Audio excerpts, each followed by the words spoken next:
Ny mofinaina isan'andro atolotry ny mpitandrina rakotina valina maoly.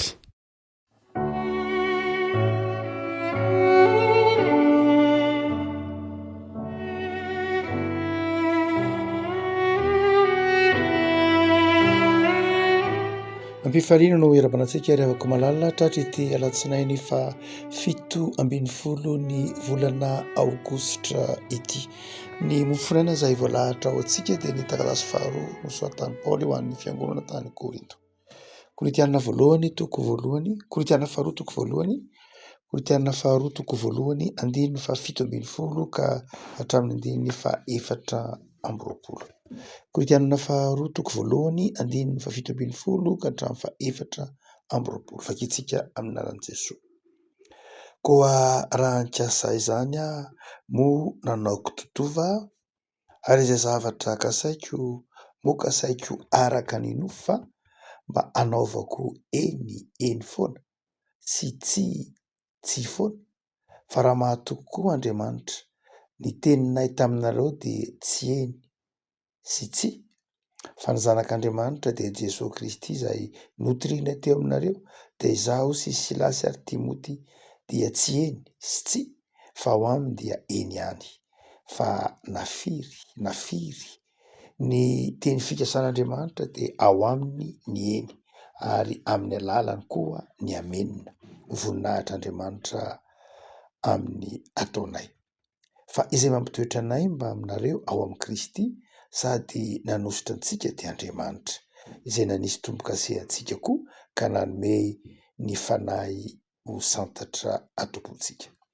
Ary izaho miantso an'Andriamanitra ho vavolombelona ny amin'ny fanahiko, fa ny fialako nenina aminareo ihany no tsy mbola nakanesako taty Korinto. Kanefa tsy miambo ho tompon'ny finoanareo zahay, fa mpiara-miasa ampandroso ny fifalianareo, satria finoana no itoeranareo. Ray Masino manamasinanay amin'ny fahamarinana, ny teninao ny fahamarinana. Amen. Andininy fa 1 manao hoe: fa Andriamanitra mampitoetra anay mba aminareo ao amin'ny Kristy sady nanositra antsika dia Andriamanitra, izay nanisy tombo-kase antsika koa ka nanome ny fanahy ho santatra atopontsika. Falantsika tsara afaka malala fa i Paoly no tena nanome endrika ny fiangonana amin'izao endrika hitantsika zao. Saika miorina amin'ny teolojian'i Paoly ny fiangonana izay iainantsika na misy antsika ankehitriny. Marina fa eo ny filazantsara izay mampafantatra antsika ny famonjena sy ny famelan-keloka nomena antsika tamin'ny alalan'i Jesosy. Fa azo lazaina hoe manana anjara toerana lehibe mihitsy Paoly ny amin'ny endriky ny fampianaran'ny fiangonana, ny fototry ny fiangonana, ny fitsipim-piangonana dia be dia be ny anjara birikin'i Paoly. Jesosy izay fototra iorenan'ny fiangonana kristianina dia nanome antsika ny famelan-keloka, ary fototra iorenan'ny fiangonana, tompo-marika amin'ny fiorenan'ny fiangonana, saingy i Paoly kosa izay tahaka antsika vanim-potoana ankehitriny, tsy hoe Paoly tsy hoe niaraka tamin'i Jesosy tahaka andry Matio na tahaka andry Jaona na tahaka andry Petera, fa tahaka antsika vanim-potoana ankehitriny izao, olona nifanojo tamin'i Jesosy teny an-dalana Damaskosy. Paoly niombona Jesosy efa tany an-danitra, Jesosy efa tao amin'ny fanjakan'Andriamanitra no niantso azy. Dika zany dia tahaka antsika amin'izao vanim-potoana ankehitriny izao izy. Mba naroatra fa taonjato voalohany izy, saingy nifanerasera tamin'ireo apôstôly, nifanerasera tamin'ireo vavolombelona nanatitra maso ny fitsangana ny tompo tamin'ny maty, saingy tsy mitovy, tsy nilahatra natosia marabanao koa tsy nifanerasera tamin'ilay Jesosy ara-tantara izy. Ary dia mahatakatra tsara mihitsy ny hamafy ny fihijona vavolombelona izay iainantsika ankehitriny Paoly, satria nandalo ny zavatra niainantsika izy, tsy nanatry maso ny zavatra rehetra izay nataon'i Jesosy akory. Ary dia amin'ity andininy ity izay hitantsika mandrakariva ny fampianaran'i Paoly dia miivo amin'i Jesosy, saika ao amin'i Jesosy no niorenan'ny fampianaran'i Paoly. Matetika tenenina hoe kristocentrika, miivo be amin'i Jesosy mihitsy. Jesosy niivo saingy amin'ity andininy ity de toatsapantsika mikisaka kely ny apôstôly. Mikisaka kely Paoly ary mametraka ho ivony zavatra rehetra indray amin'Andriamanitra. Marina loatra ho antsika izay mino ny trinité de tsy de misy olona loatra kory zany fa na Andriamanitra ray io na Andriamanitra zanaka io na Andriamanitra fanahy de iray ihany. Saingy misy lafin-javatra tiany Paoly hazava kosa nefa amin'ity andiny eto am-piaratanantsika ity manao hoe ndreo todika amin'Andriamanitra ray. Misy zavatra ataon'Andriamanitra ray manokana amintsika. Ary dia misy zavatra telo asehon'ny Paoly ataon'Andriamanitra eo amin'ny fiainantsika. Dia hoy izy amin'io andininy io manao hoe fa izay mampitoetra antsika nay mba aminareo ao amin'ny Kristy sady nanositra antsika dia Andriamanitra. Raha somary verenana adika kely lay andininy dia manao hoe Andriamanitra nge. Andriamanitra mihitsy eo no lazaina. Andriamanitra no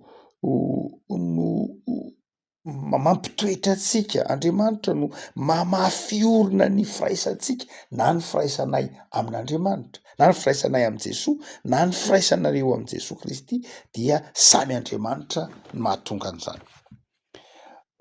Any amin'ny teolojian'ny Jaona, ny firazan-tsaraky ny Jaona dia manao hoe tsy misy mahay manatona an'Andriamanitra raha tsy amin'ny alalan'i Jesoa. Zany hoe eo amin'i Jesoa no ahafahantsika manatona an'Andriamanitra. Fa eto Paoly indray manao hoe hoy Paoly manao hoe Andriamanitra indray no mahatonga antsika miorina ao amin'ny Kristy. Matoa isika mafiorina ao amin'ny Kristy Jesoa. Matoa isika mitoetra tsara. Matoa isika manana firaisana marina amin'ny Jesoa dia no Andriamanitra. Inona ny tiany Paoly tenenina? Tia Paoly tenenina dia maneho amintsika maneho amintsika izy fa tsy asan'olombelona mihitsy akory. Tsy asan'olombelona mihitsy ny mahatonga antsika miombona amin'ny Jesoa. Tsy asan'olombelona mihitsy koa ara ny mahatonga antsika mahatakatra an'i Jesoa. Jesoa miteny manao hoe tsy asan'olombelona mihitsy ny mahatonga antsika mahafantatra an'Andriamanitra. Hoy Jesoa ao amin'ny Jaona, tsy maintsy mahafantatra an'Andriamanitra nareo, tsy mahay miaraka amin'Andriamanitra nareo raha tsy amin'ny alalan'ny Zanaka. Jaona 1:20. Eto ndray Paoly manao hoe tsy afaka manana firaisana marina, tsy afaka tena miombona amin'ny Kristy ianareo, fa mahatonga anareo mafiorina amin'ny Kristy dia izao no asan'Andriamanitra. Io andininy io no manamafy mahatelo izay ray an'Andriamanitra. Io no mahatonga ny hoe tsy misaraka mihitsy Andriamanitra Zanaka sy Andriamanitra ray amin'ny famonjenantsika. Io no maneho fa iray ihany ny asan'Andriamanitra sy ny asan'i Jesoa. Tsy mifanohitra mihitsy ny asan'Andriamanitra sy ny asan'i Jesoa. Zay ataon'Andriamanitra hamafisin'i Jesoa, zay nataon'i Jesoa dia baikon'Andriamanitra na nampanaovin'Andriamanitra azy. Noho izany dia tiany Paoly ho takatritsika zay efa nambaran'i Jaona ihany fa tsy misy olona afaka manatona an'Andriamanitra, tsy misy olona afaka manana firaisana amin'Andriamanitra amin'ny herin'ny olombelona zay mpanota fa asan'Andriamanitra. Ary zay mahatonga an'i Paoly hiteny amin'ny Korosianina hoe noho izany dia amin'ny anaran'i Jesoa no andolian'ny lohalika rehetra. Ry havako malala, mahatonga antsika hanetry tena ary ity andinin-tsoatra masina ity.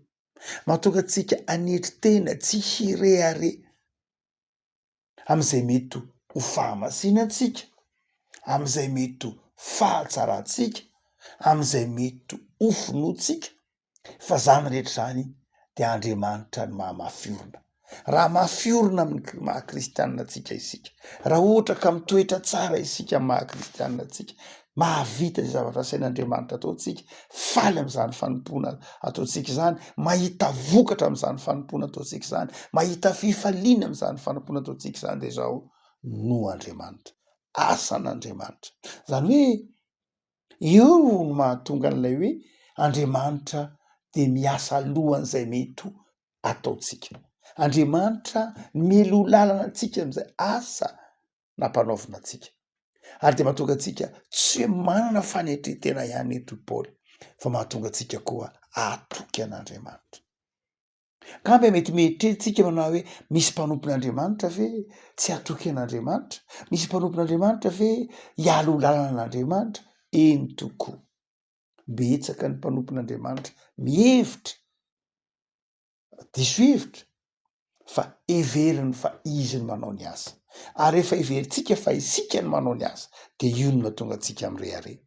Ary rehefa everitsika fa isika ny manao ny asa, de io no mahatonga antsika kivy. Rehefa adinitsika fa Andriamanitra miasa mampiray antsika amin' Jesosy ka mahatonga antsika mahita vokatra tsara, satria hoy Jesosy hoe raha vantany vao misaraka amiko ianareo de tsy mahay manao na inona na inona, fa raha miaraka amiko kosa ianareo de mamovo tsara. Ary satria rehefa mihevitra ny tenantsika isika fa ho isika manao ny asa, de zao na sika diso lalana mirehare na tsika diso lalana kivy. Afaka malala amin'ity alatsinainy ity ara de tiany tompony hatakaranao fa Andriamanitra ihany mahatonga anao maro toerana amin'ny fivavahana sy finoana io. Ilaina zay mety ho fiezahantsika, ilaina zay mety ho fikelezana ainatsika, ilaina ny fifikirantsika lalam-pahamasinana zany. Fa izay asehony andin-tsotra masina kosa dia ny fiankinantsika amin'ny fahasoavan'Andriamanitra. Fahasoavan'Andriamanitra. Ary zay ny tenenin'ny Paoly tamin'ny janany manao hoe misaotra ny Kristy Jesosy tompo aho, fa nataony ho mahatoky aho ka nitendreny ho amin'ny fanimpona. Afaka malala antson'Andriamanitra ny maha-kristianina. Tsy zavatra lovana akory ny maha-kristianina. Tsy zavatra vidiana ny maha-kristianina. Tsy zavatra takalo ny maha-kristianina. Antso ny maha-kristianina.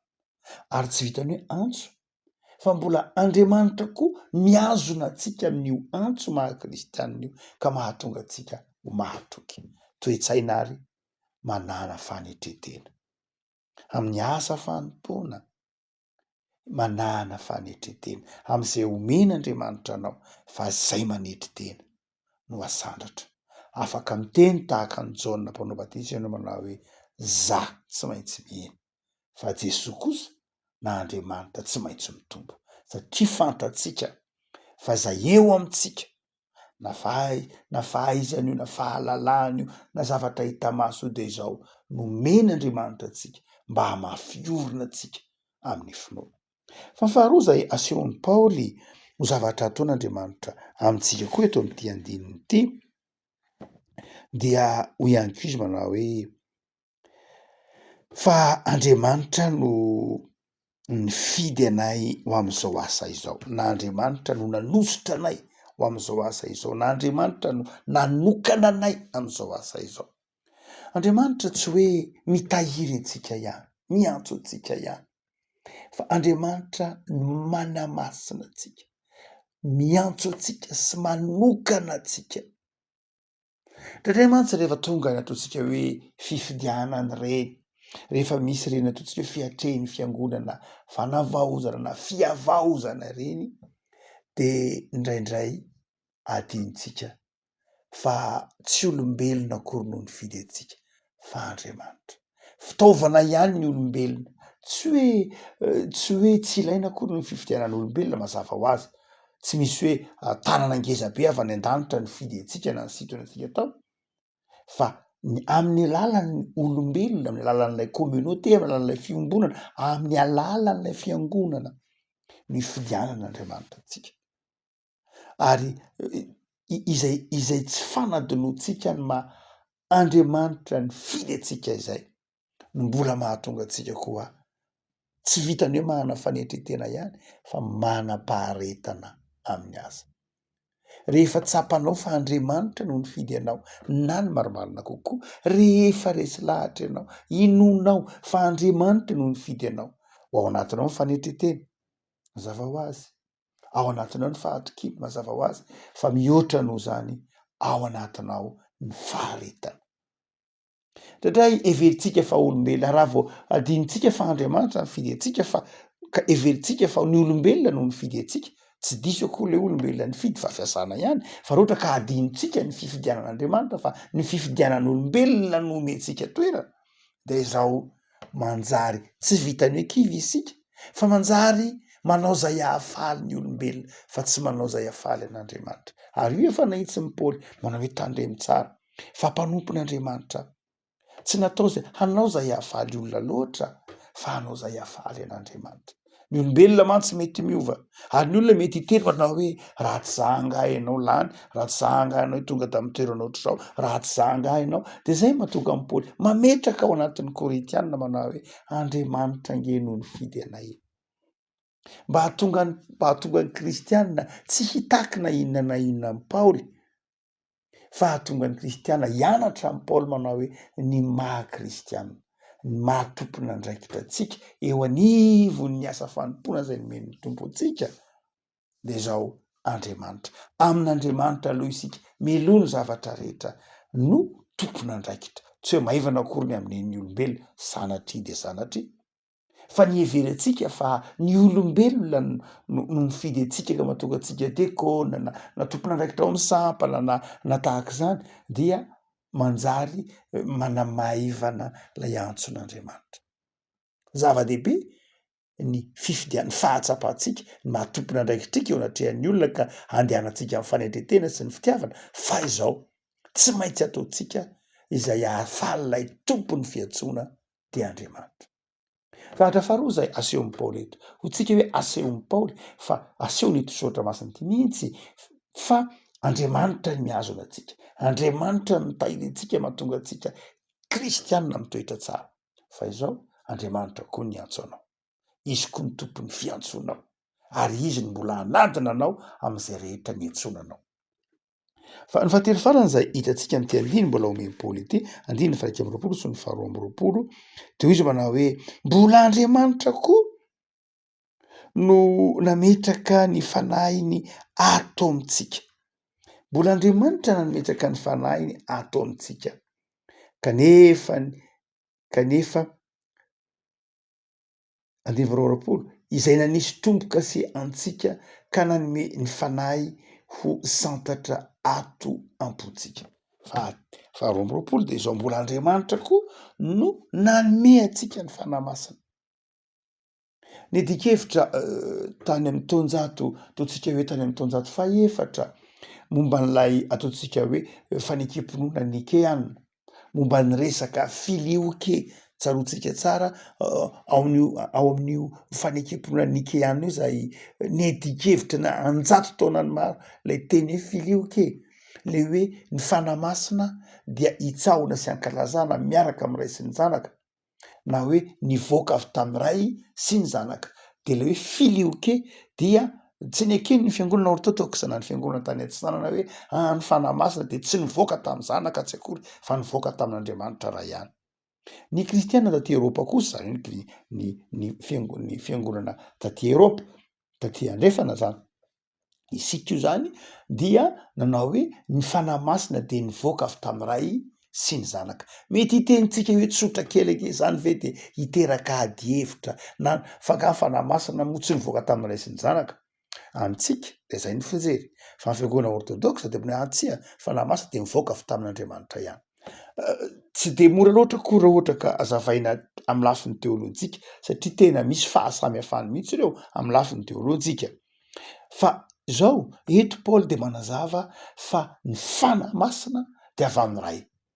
Tsy milaza akory hoe tsy avy amin'ny zanaka zany fa satria eo andiny eo ambony io rehefa manana firaisana amin'ny Kristy isika dia ampitoherin'Andriamanitra atao amintsika ny fanahy. Eo indray zany Paoly de manazava manao hoe ny firaisantsika amin'ny Kristy dia nahatonga ny fanahy masina mahatonga an'Andriamanitra manome ny fanahiny ato anatintsika. De eo zany tsy mampisaraka mihitsy ny fanahy masina amin' Jesosy Paoly ary tsy mampisaraka ny fanahy masina amin'Andriamanitra Paoly fa iray ihany ireo. Dika zany dia tsy de tena ady hevitra tokony hiteraka fisarahana loatra ny filioke satria asehon'ny Paoly eto fa izao miara-miasa raha tsy manana firaisana amin'ny Kristy isika de tsy maniraka ny fanahy ny tompo eto io tenin'Andriamanitra io. Zany hoe ny fananantsika fiombonana, ny fananantsika firaisana amin'ny Kristy no miteraka ny fanirahan'ny tompo ny fanahiny atao anatintsika. no zany de izao aseho ny Paoly tsara fa io fanahy masina io de tombo-kase marika ahafantarana fa mpino isika. Ary ny fandraisana ny fanahy masina eo amintsika mpino de amin'ny alalan'ny sakramentan'ny batisa. No zany revako malala aoka azo antoka ianao fa manana ny fanahy masin'Andriamanitra. Ny fanahy masina no ahafahantsika tsy hoe manam-paharetana ny fanompoana ihany fa ahafahantsika mampiasa ny fanomezam-pahasoavana nomen'ny tompontsika. Fotom-pampianarana moa resahan'ny Paoly amin'ity Korintianina ity fa ny fotom-pampianarana. Fampianarana zany resahan'ny Paoly eto. Ary de tiany Paoly hazava ato anatintsika, tiany soratra masina hazava ato anatintsika fa zava-dehibe ny maha-kristianina antsika. Antso tsy avy amintsika fa avy amin'Andriamanitra. Ary Andriamanitra ihany miazona izany antso izany ka mahatonga antsika faly amin'ny fanompona. Ary Andriamanitra ihany maniraka ny fanahiny ato anatintsika ka mahatonga antsika faly mahefa be ary indrindra manana hery hoentina manompo. Zao herinandro manomboka izao dia aparetry ny tompo ompona ho ane ny fanahy masina hifalianao amin'ny fanarahana azy. Ivavakisika. Tompo misaotra anao zahay noho ny amin'ny fampianaran'ny soratra masina izay mampiorina anay amin'ny finoananao Andriamanitra ray zanaka fanahy masina. Ao aminao Andriamanitra izay hany misy fiainana, ao aminao Jesosy izay hany misy famelan-keloka, ary ao aminao fanahy masina izay hany misy fiadanana sy fifaliana. Misaotra Tompo fa ataonao mirafitra ty anatinay ny fitiavana anao Andriamanitra, ny fifaliana amin'ny fanompoana ary ny faharetana amin'ny fanarahana anao. Vanomboka ny herinandro Tompo, ataovy miorina amin'ny finoana izahay. Ianao ny mihazona anay ho mahatoky, ianao ny mihazona anay ho feno fifaliana amin'ny fanompoana. De mitahy anay Tompo amin'ity herinandro fa manomboka ity amindreo fo izahay, tantahany sy fimbino izahay, ataovy mpandresy izahay. Jereo ireo havanay tsy salama sy trano Tompo, ireo miandrandra famonjenany aminao any an-tokantrano any, miandrandra fifalianany aminao an-tokantrano any, avelao eloka Tompo. Omeo nisy an-tokantrano sy rehetra mahasambatra sy mampiadana azy. De tehirizo Jesosy ny kristianina tsirairay atoky amin'ny fanarahana anao. Dia jereo ny tanindrazanay, jereo zay fikelezanay nanay, ataovy maharitra amin'ny finoana izahay. Tolotra indera sy ny laza Tompo fa amindreo fo izahay apetraka ambany fahasoavanao ity herinandronay sy ity tontolo andro ity. Saotra Jesosy. Amen.